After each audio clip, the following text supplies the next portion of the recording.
Hi, in this video I'm going to show you how you can change the battery in your remote control for your Bose sound system.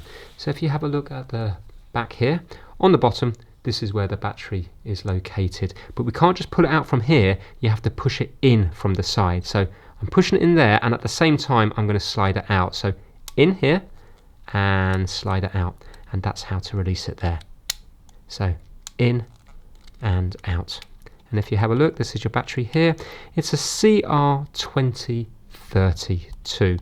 So get yourself another one of these batteries. They might be called a DL2032 if it's made by Duracell, but it's one of these that you need.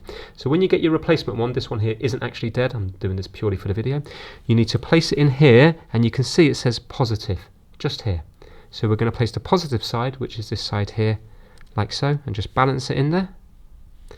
And then we're going to place it back in and click it into place like so. Make sure you discard off your old battery safely. Don't let children play with it. In case they swallow it, it can be extremely dangerous. And that's it. You can now see that it is working again. Nice and straightforward. Thanks for watching.